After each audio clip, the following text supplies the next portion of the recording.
So, habeas corpus and custody of minors. We have, what is the period of appeal? Hindi yung ordinary situation sa appeal ito, 48 hours ito.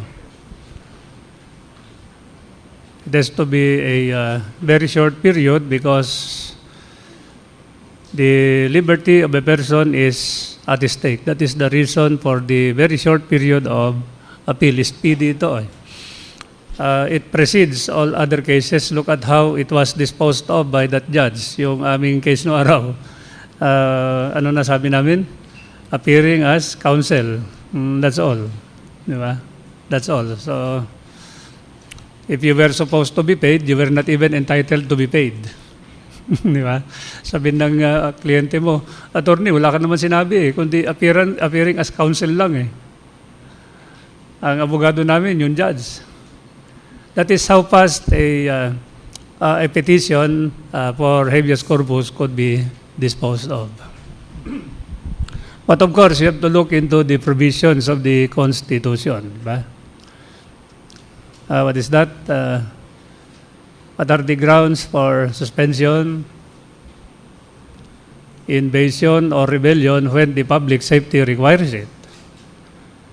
You know, yung phrase na yan, when the public safety requires it, is the important provision.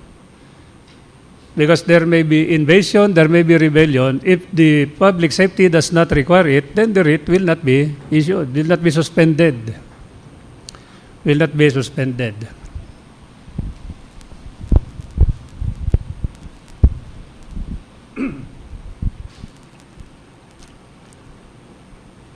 So there is now a complementary role to protect the life, liberty, and security of a person. Because if you remember a situation where even the late Senator Jokno or even the late Chief Justice Claudio Tihanque denounced a situation before during martial law where there was no way by which the court could have issued the order of release of certain people who were arrested during martial law. 3 activists were arrested in San Fernando, Pampanga during martial law. But without even complying with the regular process of release, apparently those people were released as per the records of the military. But those people were never found anymore. They were not seen anymore by their parents. So when their parents went to the military in Pampanga, where are our children whom you have arrested? As per the record. Kasi anong tawag doon? Naka-record naman We have already released them. The arresting officers were the ones who ordered their release. Tama ba yun? Sino ba ang nasa inyo sa military, di ba? Di ba dapat there should be a process for the release of these people? As per the record, they've been released. So we do not know where these people are. And yet, there was a petition for habeas corpus. So even Senator Jokno, who argued it, even Tihanque agreed that there is no way by which we can order the release of people who, per the record of the military, have already been released. But the whereabouts were unknown. But because of the rule and the writ of amparo, it's now possible, di ba? For you to determine the whereabouts of the person so that you can have access over the records of the military. So that the military can, or the police or any person who is detaining the said person or another person will be the subject of an examination to determine whether the person is under confinement or not. You look at the Martinez case. There was no writ of amparo yet at the time it was filed. But what was the return of General Mendoza? and others. So how can we release a person who is not under our detention? Di ba? But the person has disappeared. Anong problema mo? Wala naman sa amin yung tao. If he disappeared, then tawagan mo. Hindi, tawagan mo. Wala nga eh. Parang sinabi mo, magsalita na yung wala. Parang gano'n eh, magsalita na yung wala. Di ba kung minsan nagbibiro yung conductor sa bus? Alis na tayo, magsalita na yung wala. Paano magsasalita yung wala? So it's now possible because of the writ of amparo. So special proceedings for the... Then look at the law and change of name. We have been making some situations like those yesterday. Towards the end, when you were already telling me to vacate,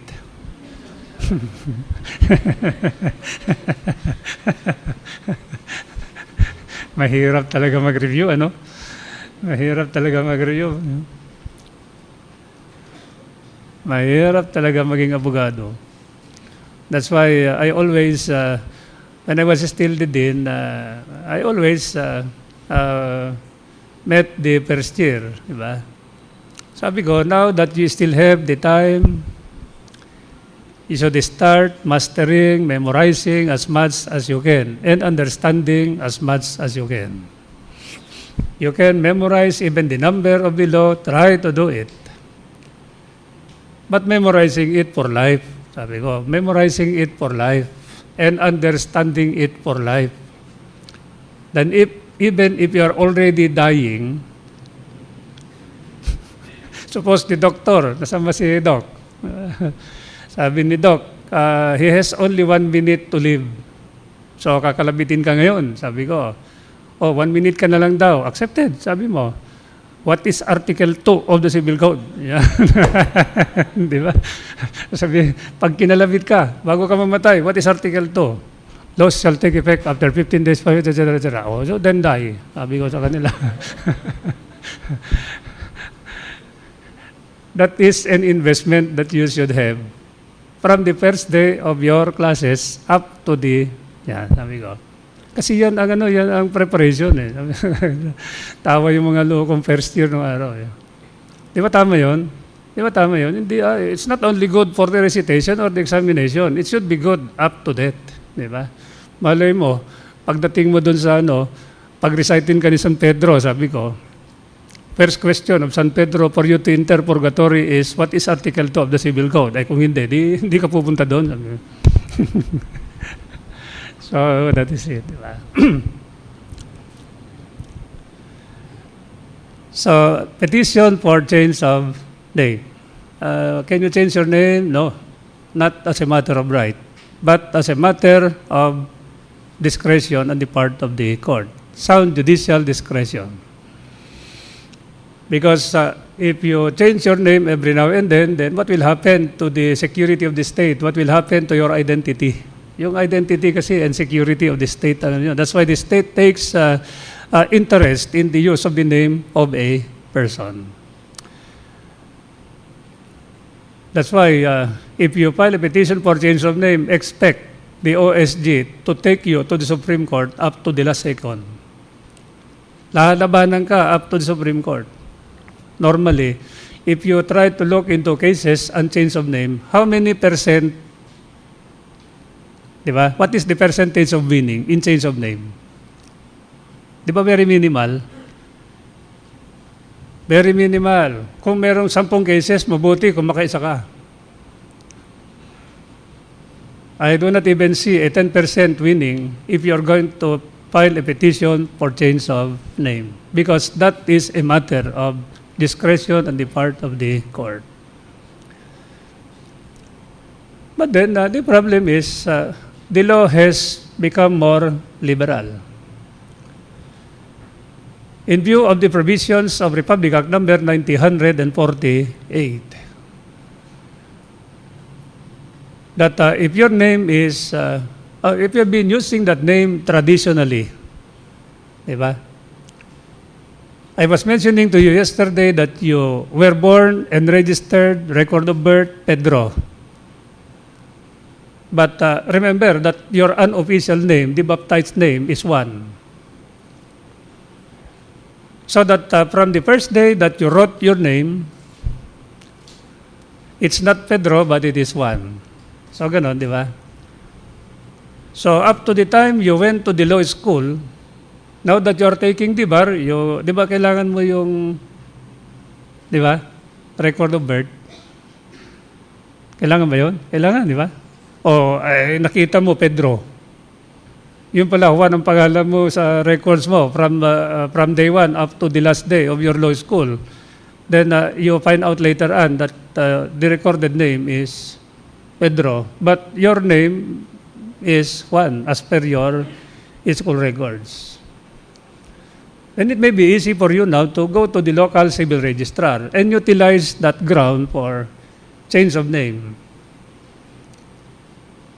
And the ground that we have been using that name Juan, or Pedro as the case may be, or whatever it is, traditionally. So the traditional use of that name would justify the correction of that entry, from that, the change of that name from that of Pedro to that of Juan, or vice versa. But don't ever say that the name Pedro is difficult to write or to pronounce. That the name Pedro is ridiculous. Kailan pa naging ridiculous yung pangalan mo? It is tainted with dishonor. Mo lang yan. Can you give me a name that is ridiculous in nature? Meron ba yun? Pero kung alimbawa meron, that if you are called, di ba? Roll call, for example. Yung professor nagtatatawa na bago ba mabanggit yung pangalan mo. Di ba? He cannot control himself. That whenever your name is called, everybody is laughing. So sabi mo, my name probably is very ridiculous. So may I ask Mr. Local Civil Registrar that my name be yung kagaya minsan, no, may kaklase kami nung araw Sino ba may apelyido dito sa inyo? Daga. Loko yung professor namin, si Professor Sikat, Marciano Sikat. Don't you know that the first roll call would consume the whole period? The whole period, roll call pa lang Siguro, kinukuha niya yung class cards ng araw na in advance, pinag-aaralan niya yung pangalan mo. It's either the first or the last name. By all means, pagtatawanan ka ng klase. Kasi gagawin kang kalukuhan Pangalan mo, gagawin ng kalokohan, etc., etc. Di ba? Albano. Pagtatawanan ka, yung sasabihin niya, pagtatawanan ka talaga. Lahat, pagtatawanan yun. Ang problema, when it went to letter D, may kaklase kaming malaki lalaki, mga 6, mahigit customs police. Pwede pa magdala ng baril nung araw sa klase. Pwede pa magdala ng baril nung araw sa loob ng klase. Albano, Aguilar, Albano, Angat, yung mga kaklase namin, etc., etc. Then letter D. Daga. Sabi ba naman ni Professor Sikat Daga, where are you? Daga, where are you? Di tawanan kami. That was yun ang kanya. Daga, where are you? Ano siya? Nandun sa harapan, tumayo, mahigit 6 feet, may dalang baril, tumayong ganoon. Binunot yung baril na ganoon, sir, daga. Daga. Di tawanan na ulit. Second roll call. The following day, meron na naman kami. Subject to obligations and contracts. Albano, wala nang tawanan. Albano, Mr. Daga. Natakot dun sa The following week, the last time around that we came to know of Professor Sikat, he was there at the chapel. Do you know why? Sabi namin, oy Daga, loko ka. Tinakot mo si Professor Sikat, bakit mo binunot yung baril mo noong tumayo ka? Namatay tuloy, loko. Sabi na, humingi ka ng tawad doon. Sa kanya. But that was how the professor were calling our names. Diba? So if you feel that name is ridiculous, then you can go to the local civil registrar, di ba? And use that as a ground.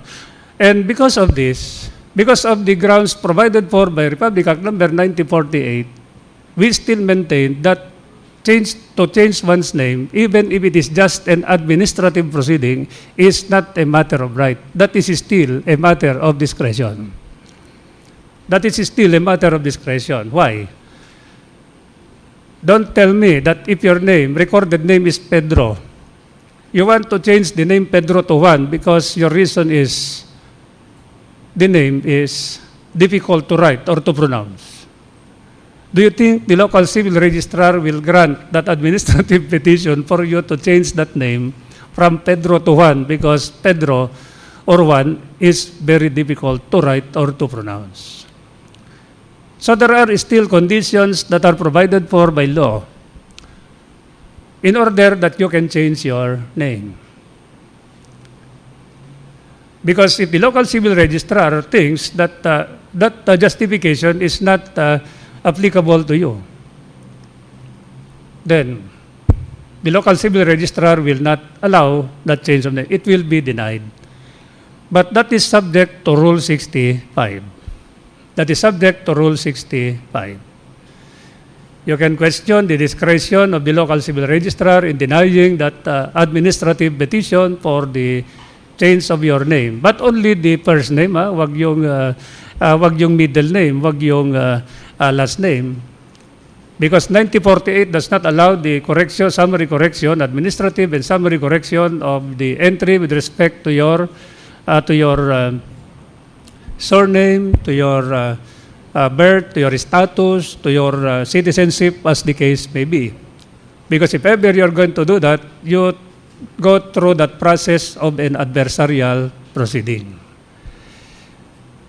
where there will be publication, there will be notice to the Office of the Solicitor General, there will be a trial where the petitioner will present evidence, and that the Solicitor General will also present evidence to controvert your evidence. Then on the basis of the pieces of evidence presented by both parties, then the court will render the judgment.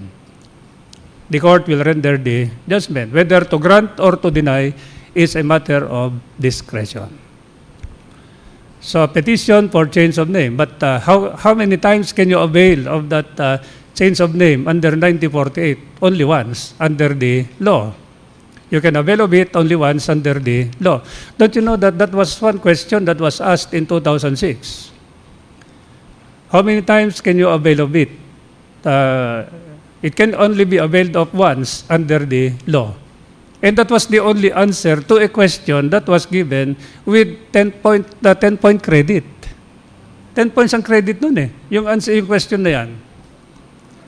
So we were looking at each other at the panel. Sabi namin, 10 points. Iisang sentence yung answer. Iisang sentence yung answer, 10 points. Sabi ni Justice Pono, ano magagawa ninyo? That is the only answer. Eh, mabait nga yung bar examiner. Sabi niya, pasalamat tayo, mabait yung examiner. 10 points, 1 sentence. Absolute yung answer eh. If you cannot write that kind of answer, then you're wrong. You are wrong. That's why there was an attempt on the part of Danicon, kasama ako doon, conspirator. Sabi niya, dadagdag sana kami. Sabi niya si Spono, no.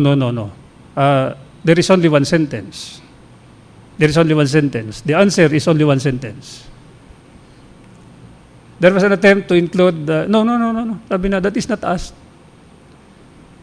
But if you want to change it all over again, go through an adversarial proceeding.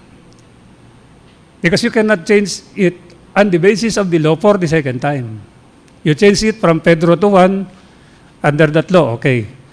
Ayaw ko yung Pedro, ayaw ko yung Juan, gusto ko rin ulit yung dati. May I revert? You go back. You go back to court, discretion ng court yun. Baka ayaw nang ibigay sa iyo yung dati mong pangalan. Because it is now a matter of discretion.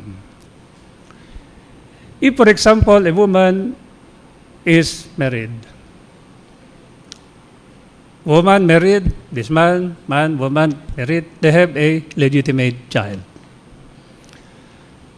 But then the problem is that the man died. The woman got married to another man. If you were the counsel, and you were consulted by that child, can I file a petition for change of name in order to adopt the surname of my stepfather? What would be your advice to that client of yours? Attorney, these are the facts. Will you advise me whether I will file a petition for change of name to adopt the surname of my stepfather or not? I am the legitimate child of A and B. Do you remember that case of Republic versus the Court of Appeals where the Supreme Court said, no, do not advise that person. Do not advise that person to adopt the surname of the stepfather, because that will give rise to certain suspicion or controversy and the real status of the said child.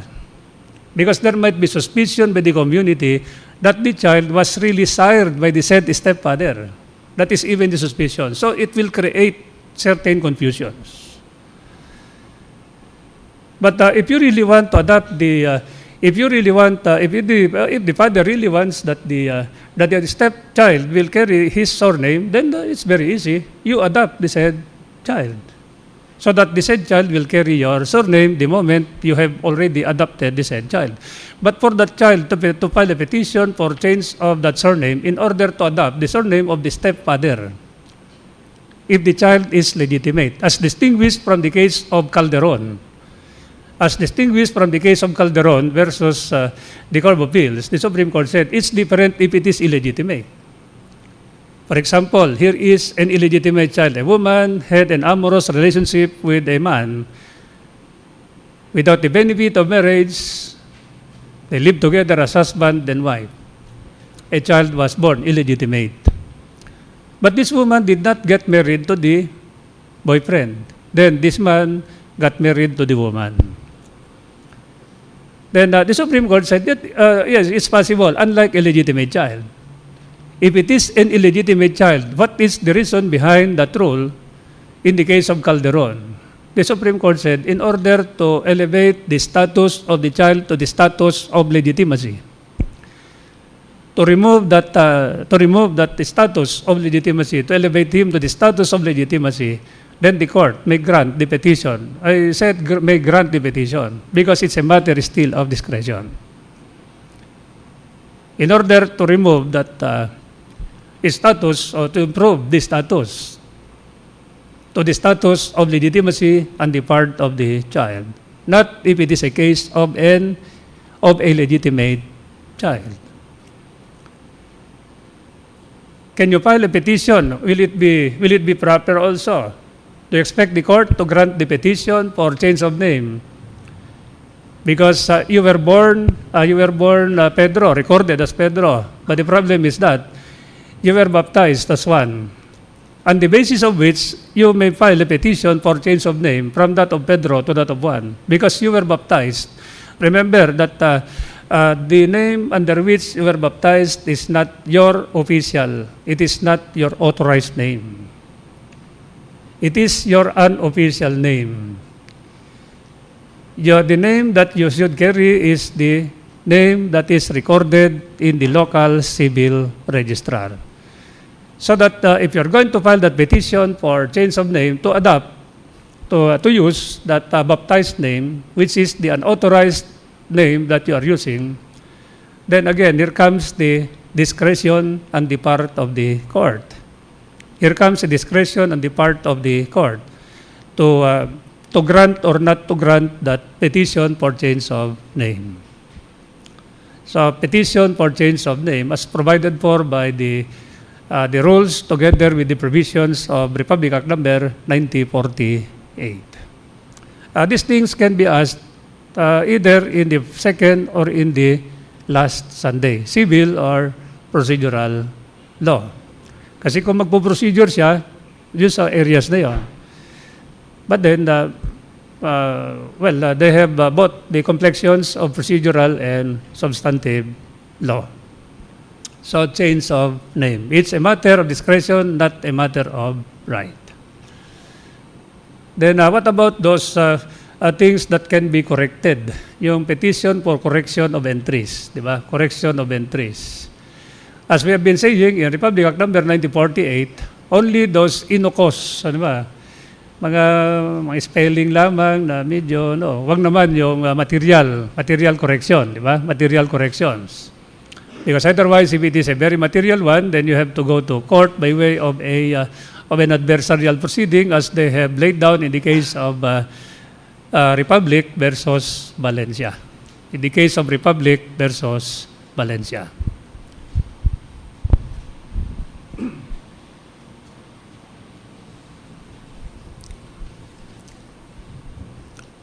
Then what about the rules in the law and adoption? Nako. Hindi na yata tayo babalik mamayang hapon nito. Because I've been asking for leave to even start with civil law. See, my assignment in civil law is jurisprudence and what is that? Critical areas in civil law. Kasi medyo may kahabaan yon. May kahabaan yon. But apparently, they want the arrangement to be followed, di ba? They want the arrangement to be followed. Kasi sinabi ko, if you're going to talk about the situation in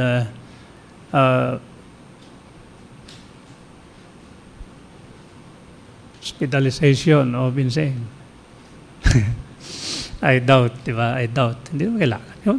Ano kailangan yun? Hospitalization of insane. Baka yung lecturer pa ang ma-hospital. But what about the rules in the law and adoption? Yeah.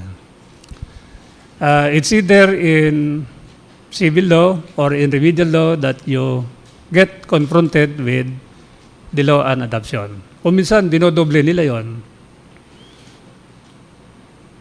Dinodoble nila. It's, kung minsan both ways, nagtatanong yan. Kaya nga, minsan, may bar examiner na kaibigan kami ni Dinson Jang sa civil law. Sabi namin, biniro namin, bakit kaya walang Article 1484? Nadulas yung bar examiner, nadulas sa dila bar examiner. Ba't kaya walang 1484? Sabi namin magantay kayo sa komersyal. Sabi ng gano'n. Sabi namin ni Dinson Jang, meron daw sa 1484. So sabi namin sa mga estudyante, 1484 sa komersyal, tatanong. Kasi yung tinulak namin na gano'n, nagpababa kami doon sa Alasal, ba't kaya walang 1484 sa civil law? Sabi namin, magantay kayo sa komersyal. Sabi ba naman nung examiner Kaya bumalik ako, 1484. Tama, 1484, itinanong. Sabi siguro, ba't ko sinabi yun? Diba? So, it's possible that you can be confronted with the law and adoption. But remember that the basic purpose of adoption is, again, the interest of the child. That's why adoption rules are liberally construed. Adoption rules are liberally construed. Although there are times when the court would become very strict about the rules on adoption. Teka muna, let us go to certain jurisprudential laws. At one time or another, there was a question, what is the middle name of that adopted child? Di ba ganun yun? What is the middle name of that adopted child? Do you remember that adoption of Kathleen Gonzalez? A man and a woman without the benefit of marriage lived together as husband and wife. A child was born. The man filed a petition for adoption of the said child. It was granted by the regional trial court, but there was no middle name. From then on, this child shall be known as Juan de la Cruz without a middle name. Without a middle name.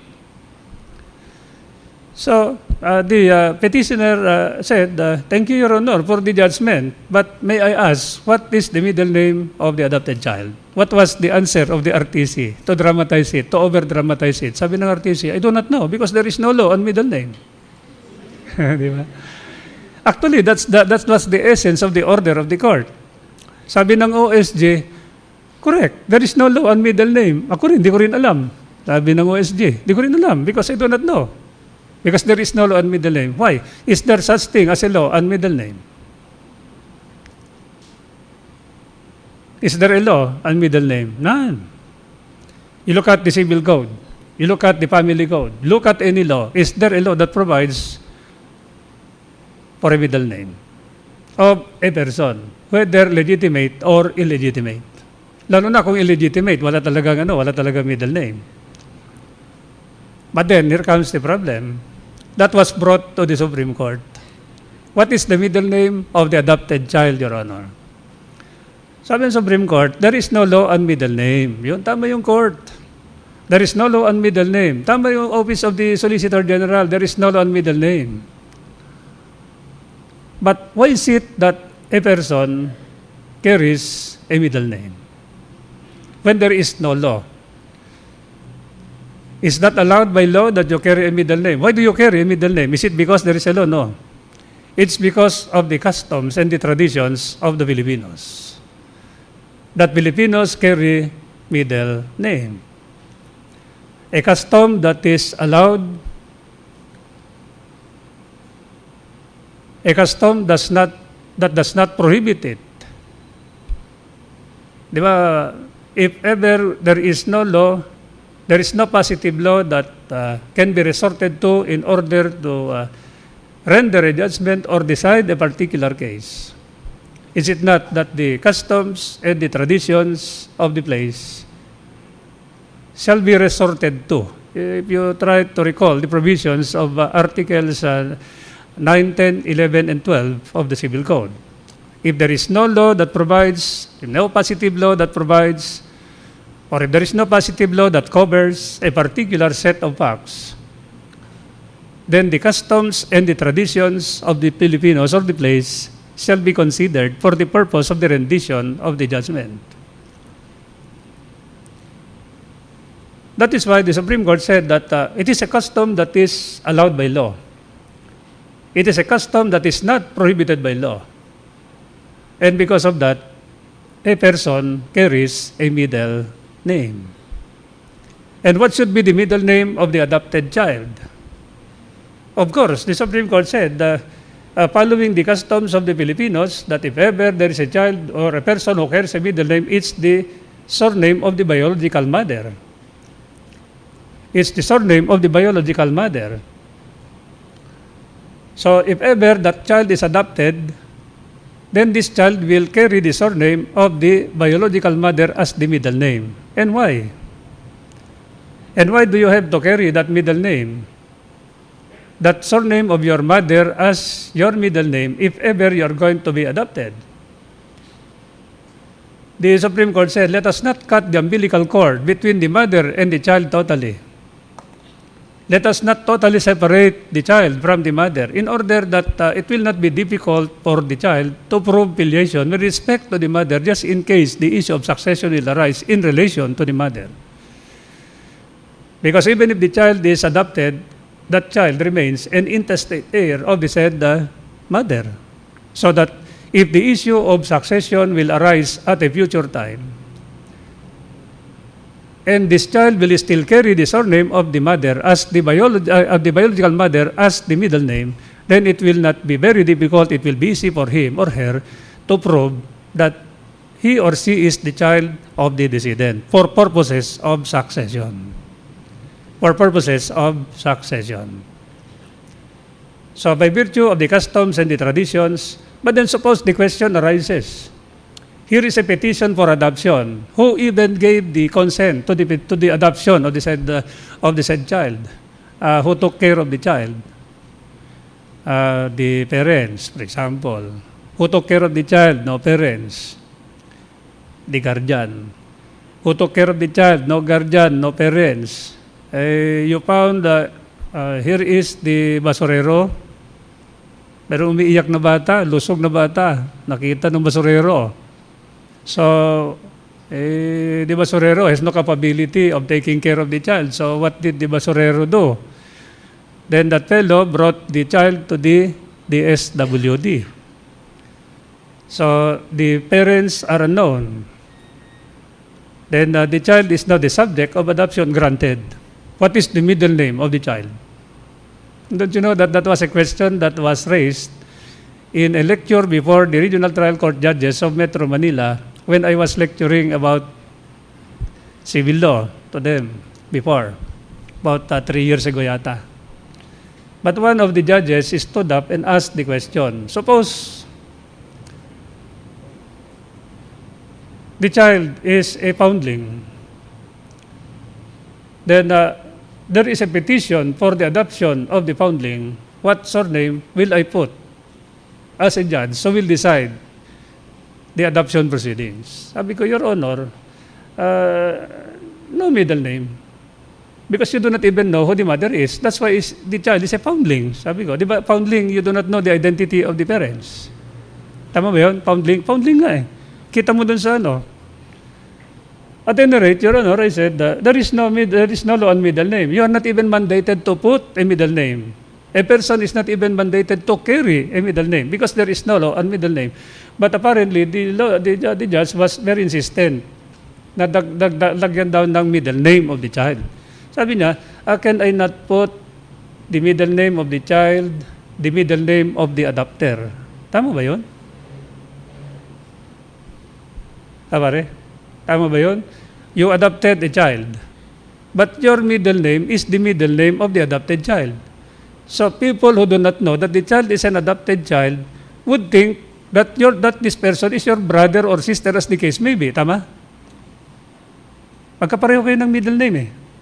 Magkapareho pa kayo ng surname because the surname of the adopter will be used by the said adopted. So pareho kayo. So people who do not know that this person is your adopted child would think that this fellow is your brother or sister as the case may be. So sabi ko, officially the child is adopted. But what about people who are innocent about the proceedings in the adoption of the said child? Then people who do not know that you adopted the child would think that this child is your brother or sister as the case may be. So it's not possible. At any rate, if you cannot put a middle name, don't put a middle name. Anyway, there is no law on middle name. Sabihin ko sana, since the DSWD was the one who gave the consent, then you put the letter D. You put the letter D. Baka magalit sa akin yung kaibigan kong judge. Sabi ko, no, that's my opinion. Sabi ko, Your Honor. Sabi ko, that's my opinion, Your Honor. You don't even have to put a middle name because there is no law on middle name. There is no law on middle name.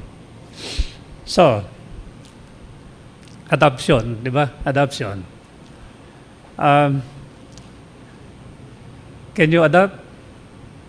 Are you qualified to adopt? Yes, sir. Why? Because I'm already of age. Who is not of age among you here? I will ask Dean Riano to refund your tuition fee. Because if you are not yet of age, you cannot even be qualified to take the bar. Nine-negative ko lamang para at least mas madaling tandaan. Sir, I cannot. Okay. I am not qualified, sir. Why are you not qualified? Because I've been convicted of a crime involving moral. Oh, I forget about taking the bar. If you have been convicted of a crime involving moral turpitude, naku, delikado yun. Hindi ka pa kukuhanin ng bar. Pagpalagay mo, makalusot ka, hindi ka makakapag-out. Hindi ka makakapag-out. But then, I was trying to look into the qualifications. What about the age difference? Di ba? Because if you try to look into the origin of the law on adoption in Roman law, who took up Roman law among you here? Sabi nyo, bakit? Meron bang ganun?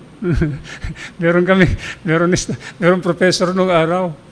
Sa yung estudyante, nagkukopyahan Roman law. Roman law, nagkukopyahan Roman law. Sabi ng professor, Oy, nangungopya ka ng Roman law, bibigyan kita ng 5. Pwede pa magdala ng baril nung araw. Yung lokong estudyante, binunot yung 45. Sir, bigyan kita ng 45. Sabi ng professor, bumalik sa faculty room. Oh, ba't ka bumalik sa faculty room? Sabi nung dean. Bayaan mo mga estudyante ko, mangopya sa Roman law. Hindi ko ipagpapalit yung buhay ko sa Roman law. Maraming bilyong estudyante noong araw. Pero mo, bibigyan mo ng 5, bibigyan ka ng 45. Bayaan mo mangopya. Sabi niya, Roman law lang naman. But there is that principle in Roman law that adoption must tend to imitate nature. In Roman law, that is one basic principle. That's why, is it possible for you to adopt your grandfather? Does that adoption of your grandfather imitate nature? Unless you are now older by 16 years than that of your grandfather. Baka sabihin mo, because my grandfather is going back to the age of a child. It must imitate nature. Diba? It must have to imitate nature because of the age difference. Except if you are going to adopt your own child, diba? Illegitimate child, as the case may be, etc. But then, these are some of the qualifications. That if ever you file a petition for adoption, you prove your capability, diba? That if ever a foreigner under the local adoption law files a petition for adoption in our country, under the local adoption law, then he must prove not only the qualifications of a Filipino, but he must have to prove 4 other things more. He must have to prove 4 other things more. What are the other things to be proven by that foreigner adopting under the local adoption law? Well, of course, he has to prove that he is also qualified to adopt under his law. He must have to prove that there is a diplomatic relationship between his country and that of the Republic of the Philippines.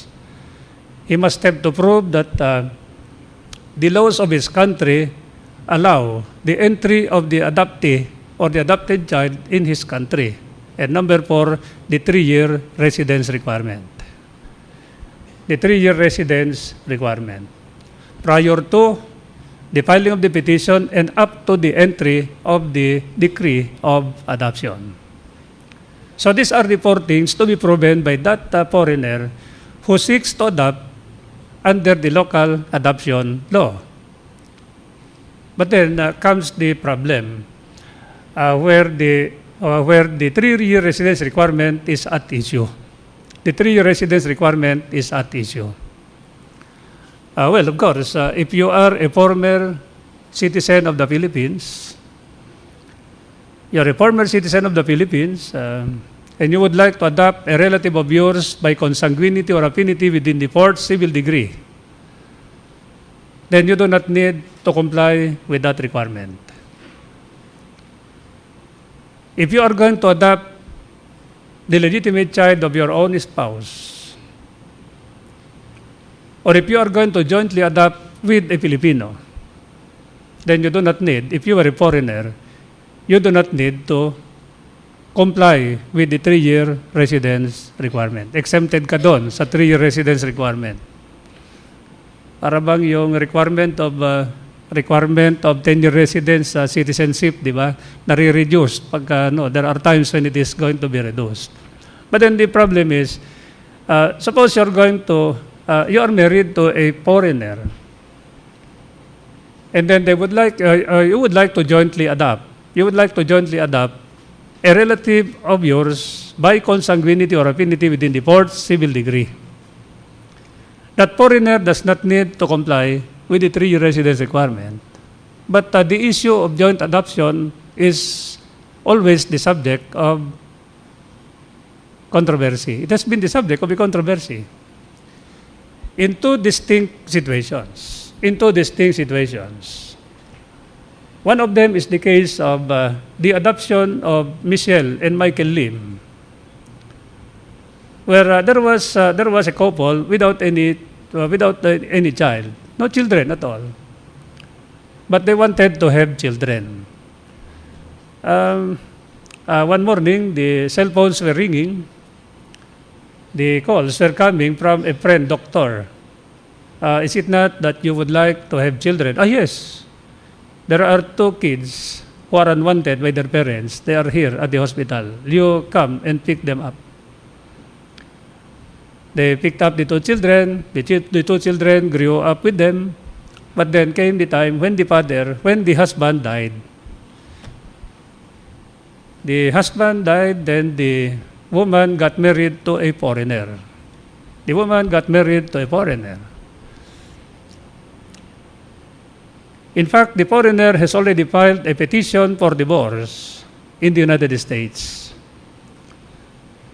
But the woman alone filed a petition for adoption. While in the Philippines, the woman alone filed a petition for adoption without impleading the husband as a party petitioner.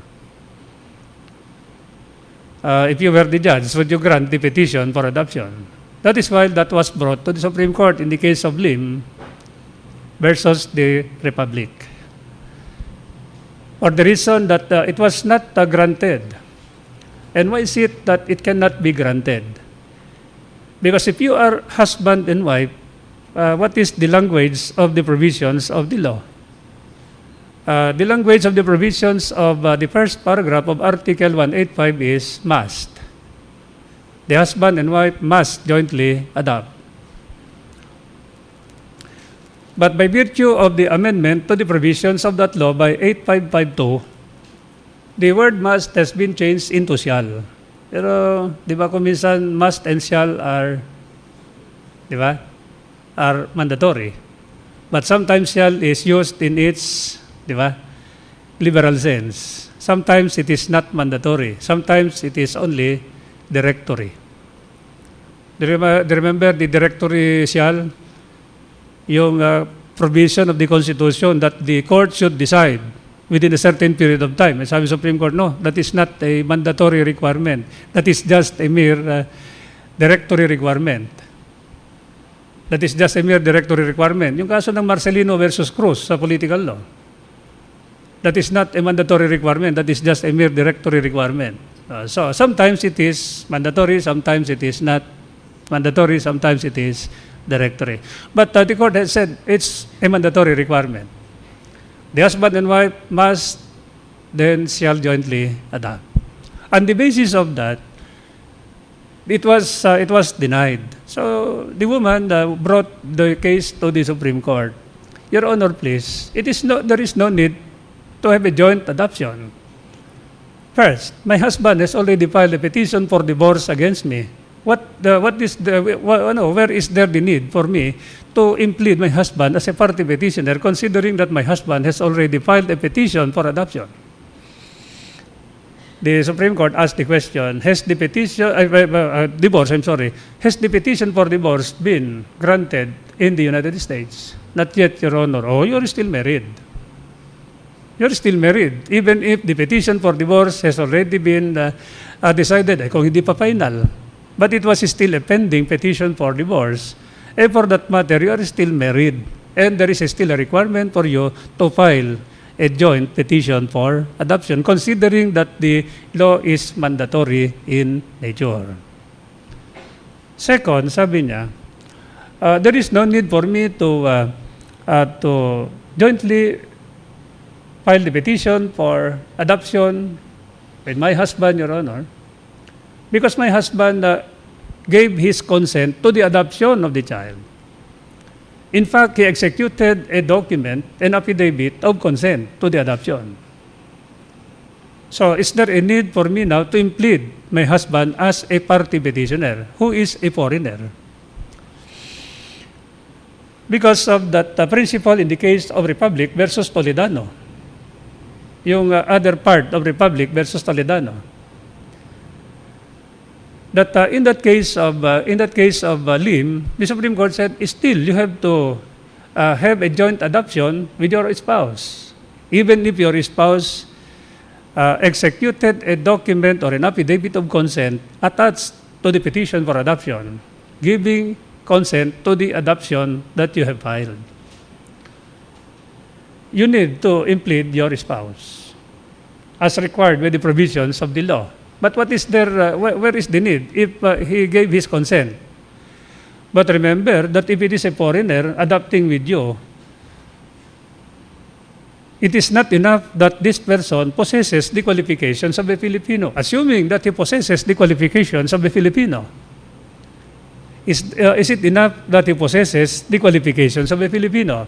The Supreme Court said, that is why you have to plead. That is why he has to come here and testify. So that he can prove the following. Number one, what are those again?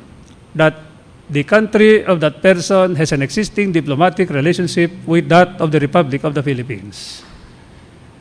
That under his law, he is also allowed or qualified to adopt. That the laws of his country allow the entry of the adopted child in his country.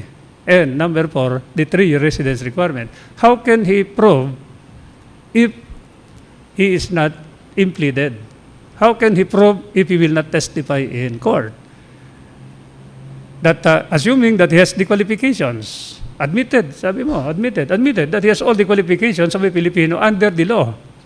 But how can he prove now the four added conditions or added requirements? So the Supreme Court said there is a need for him to be impleaded and he can testify. Because if you have to look at that other side of Republic versus Toledano, under the old law, the situation was governed by PD number 603. The old law on adoption was governed by PD 603. If a man and a woman were married, what were the 3 scenarios under that law? Number one, the woman alone can adopt. The man alone can adopt, they can jointly adopt. That was the situation in the old law, PD 603. And true to it, the woman alone filed the petition for adoption. The woman filed alone a petition for adoption without impleading the husband. But then the husband executed an affidavit consenting to the adoption. It was attached to the petition for adoption as a part of the petition for adoption. And when the petition for adoption was heard, then what happened? The man who was not impleaded as a party petitioner testified in open court that he was consenting to the adoption. I am not objecting. I am consenting to the adoption that was filed by my wife for the minor child. Now, the Supreme Court asked the question, kasi it was granted under the old law. But when the family code went into effect, they found out that the husband and wife must jointly adopt pursuant to the first paragraph of 185 of the family code.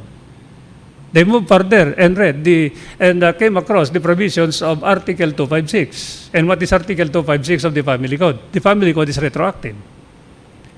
They contended that since the family code requires that the husband and wife must jointly adopt, and this is a procedural statute, hence it is retroactive. And this provision of the law is also retroactive by virtue of its express provision in 256. Then, it is as if the family code were the law at the time of the filing of the petition for adoption by the woman. And since the law which is retroactive because of 256 and 185, then the judgment is void, since it was filed by the woman alone. But one aspect of Republic versus Toledano is, suppose we will retroact the provisions of the family code, because we agree with you that the requirement of a joint adoption is procedural and hence retroactive. And we agree with you that by express provision of the family code, it is retroactive in character. But the Supreme Court asked the question, assuming without admitting that we have to retroact the family code, what will happen to those rights that have already been acquired by the adopted child? Is it not that if ever there is retroactivity of a law, whether retroactive because it is provided for by it, or whether retroactive because it falls under the exception, as it is procedural, then what will happen to those rights that have been acquired? If the child will lose the same, then you cannot impair vested rights. That is one part of the situation. But then they went further by asking the question, you filed the petition for adoption alone. Yes, Your Honor. But you stated in your petition that your husband executed an affidavit of consent. Yes, Your Honor. And that your husband testified in open court that he was consenting to the adoption of the child that was filed by you. Yes, Your Honor. What is the meaning of the totality of your acts, of the totality of the acts of your spouse, of executing an affidavit of consent and testifying in open court that he was not objecting to, but he was consenting to the adoption of the child by you? What is the meaning of the totality of the acts of your husband, of executing that affidavit of consent together with the testimony that he was not objecting to the said adoption? The Supreme Court said, your husband is considered as impleaded in the petition for adoption. He is considered as a joint petitioner. Problema dito, the situation in the case of Republic versus Toledano is different from the case of Lim. Because the adopters are not, the adopters are Filipinos. But in the case of Lim and Republic versus Lim versus Republic, one of the adopters here supposed to be is a foreigner. The Filipino does not need to prove the four added requirements as required by the provisions of Republic Act number 8552, as distinguished from the foreigner who must have to comply with the requirement that he must have to prove the four added requirements aside from the qualifications of a Filipino. So you cannot consider the foreigner as a joint petitioner by virtue of the affidavit of consent, because he has yet to prove the four added requirements. Yan. But that is not required of the Filipino. That is why even if you were not a joint petitioner, by implication from your own acts, by implication from the totality of your own acts, you are considered as a party petitioner. So, since it is implied that there is a joint petition, then let us retroact now the family code and tell me whether the decree of adoption is valid or not. The Supreme Court said, even if you have to retroact it, your husband is considered as a joint petitioner. So let's come back to finish our task at about 2 o'clock this afternoon. 2 o'clock ba yun? 2. Pero we will not be able to utilize that anymore because we are just going to look into the rest of the law and adoption. Then hindi ko alam kung ano pa. You want me to talk about hospitalization of insane? Hindi, biro lang. So we may be able to finish the subject earlier. So I think there is a permission for us. If you can finish it earlier, then you can go home earlier. Okay?